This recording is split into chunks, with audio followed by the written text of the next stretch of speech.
What if your life is falling apart and you're in your mid-30s and your marital life has turned to custard and your work or your business is also not on the right lane?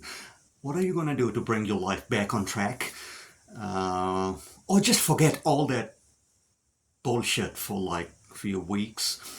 Why not go hiking through the Scandinavian wilderness? And on top of that, why not get hunted by a supernatural monster? Fucking sounds cool to me. Should be an adventure, right? So the book I have for you today is none other than The Ritual by Adam Neville. So I read Adam Neville's Cunning Folk not a while ago and I instantly became a fan. He's a great horror writer, unique in the sense that his prose is very poetic. You read one line and then you read a paragraph and then sometimes you have to come back. Did he just write that? So in a sense, he is not at Cormac McCarthy's level yet, but he's getting there. I think he's a great, great horror writer. Cunning Folk was a great book. There will be spoilers in this review, so if you don't want spoilers, click away now, read the book, come back later and let me know what you think of The Ritual. But having said that, let's get stuck into the review. Now, this book was published in 2011 and there was a movie made, Hollywood movie made as well, I think 2017. I haven't seen the movie yet, but I love this book. I am a sucker for isolation horror, and this book reminded me of some of the great isolation horror books of all time. The Terror by Dan Simmons, which was about the Franklin expedition back in the 1800s when Franklin, along with his crew, went in search for the Northwestern Passage and got stuck in ice for a couple of years. And the men on those ships has to resort to cannibalism, and yeah, the Terror is a mammoth of a book. So if you haven't read The Terror, read it. It's a treat. Published in 2007. So this book, in a way, reminded me of The Terror in terms of the isolation horror. Also, Cunning Folk, the first book I read by Adam Neville, that had kind of isolation in that book too, where you are misunderstood by your own family and neighbors and all that. It was a great book. Pick up Cunning Folk. Also, The Shining, the Overlook Hotel, and this family huddled in middle of the winter in the snowstorm in this massive Overlook Hotel, and then the family starts suffering from cabin fever and the dread, the atmosphere of The Shining. Where the Jack Nicholson movie, most people know about the Jack Nicholson movie, and it was directed by Stanley Kubrick. Stephen King didn't fucking like it, but it's a great movie. I think Stanley Kubrick improves on Stephen King's material. Great isolation horror. So in that sense, this book is great. Four guys: Dom, Phil, Luke, and Hutch. They are in their mid-30s. They are university buddies, and their lives are not going great. Like I said, their marital lives are falling apart. They got nagging wives. Most of them got nagging wives. Their businesses are falling apart. Dom and Phil are overweight. And Hutch is the fittest. He is into fitness, and I think he's into marathons and cycling and all that. And Hutch, Phil, and Dom are married, but Hutch's marriage is fine, but Dom and Phil, their marriages are falling apart. And we have Luke, who's like the protagonist of the story. He is an outcast. He has never held a regular job. He's a free fucking spirit. and he is a wanderer, an adventurer.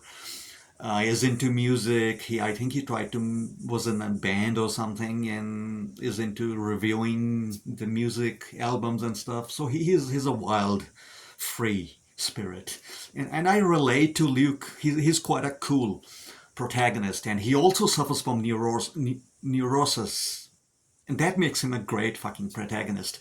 So four guys: Dom, Phil, Hutch, and Luke. Luke is the main hero of the story, and they decide, oh fuck our lives, let's go hiking, guys. Let's reconnect for old time's sake, and they go hiking in the Swedish wilderness.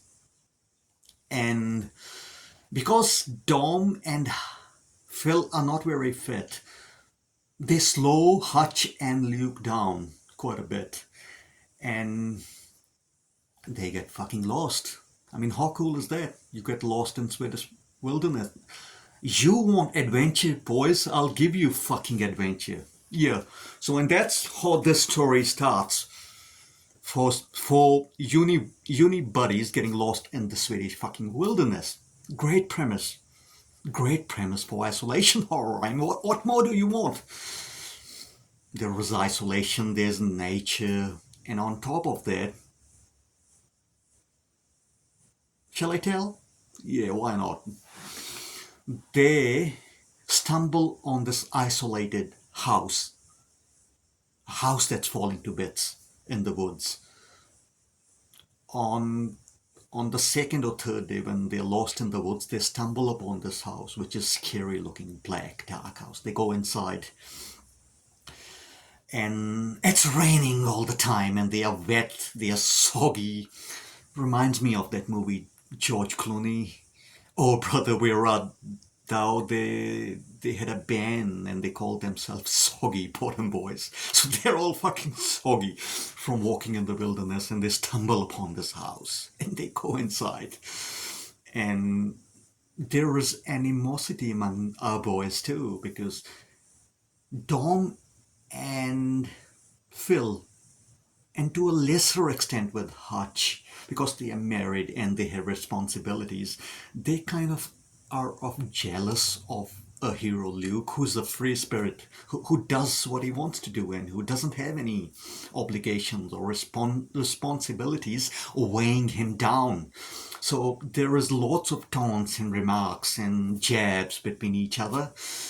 Luke also is jealous of Dom and Phil because, okay, he's a free spirit, but some part of his soul wants a stable married life. So, it's like the grass is always fucking greener on the other side. So that kind of a chemistry is going on here.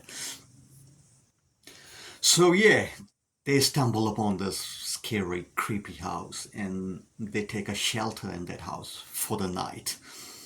Oh man, and what happens in that house is really creepy. They decide to explore the house and go up into the attic, and what they find in the attic is scary, or well written, creepy as fuck scenes, and one of the best written scenes I've read in the last 10 years. It's quite awesome. And they all also having the scary dreams. It's not kind of like a shared dream, it's not kind of like a lucid dreaming, but it has aspects of shared dreaming, and they get really freaked out by this dream. They leave that house and they start walking again. Now they're really fucking lost, and the trees are so thick that even at noon it's dark. It's not dark as night dark, but it's really dark for a hiking trail. There's no trail. They are really stuck, and they have to like really wrestle with the branches. They are jutting out, and it's really miserable. And Dom and Phil, their legs are buggered, their knees are fucking shattered, and they are weighing down on Hutch and Luke. And the tensions are rising, because they hate each other's lifestyles. And then there's the rain. And now we have a fucking supernatural monster hunting them through the wilderness, and it's fucking cool. It's awesome. It's a great read, and some people are read some reviews. They say it was slow. I didn't feel it slow. It was full on, all guns blazing, all cylinders firing from the start. Great start. It's the tension between the friends who are not really friends anymore. They have drifted apart in their lives. And yeah, there is the theme of men against the elements, the nature. Story goes on, this monster starts picking these friends one by one. It's very reminiscent of the Terror, where there was polar bear hunting the crew, the Franklin expedition crew. So kind of a similar theme here, but the monster here is very pagan. He's kind of like a Baphomet. If you know what Baphomet is, uh, this deity, the supernatural deity, and he's kind of hunting them, and it's pretty cool. It's all cool. It's kind of like the movie the Predator, but they're not muscle-bound guys, army guys, being hunted by the predator, but they are still being hunted by this supernatural fucking monster, this predator, and it's pretty fucking cool. And it's cool story, and the story switches gears in the third half when our hero, all tired and hungry and starving by being hunted by this predator, and stumbles upon this bizarre folk doing pagan rituals. And the movie, from isolation horror, becomes a different kind of isolation horror. Now we are in Midsommar, Ari Aster, Midsommar territory. We are in the Wicker Man territory. It's a bit jarring, but it doesn't take anything away from the story. It's still scary, it's still horrific, and the monster is still there, and it's cool. It's a cool story. I enjoyed it. It's not my top 10. The Terror, my top 10. Cunning Folk, my top 15. This will be in my top 20. It's a great book. Have you read this book? How would you guys rate this book? I'll give it a solid 8.5. Haven't watched the movie yet. I'll watch it soon. But yeah, Adam Neville, great horror writer. There are not many horror writers like him. I mean, even Stephen King, who can have verbal diarrhea sometimes. Even Stephen King is a great writer, but his prose is not as poetic as Adam Neville's prose. So check this out. I highly, highly recommend it. And come back and tell me what do you think of this book.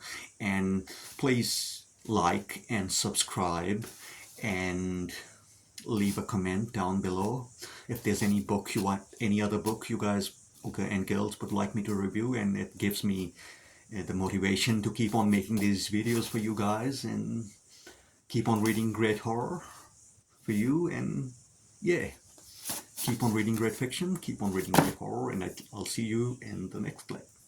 Bye for now.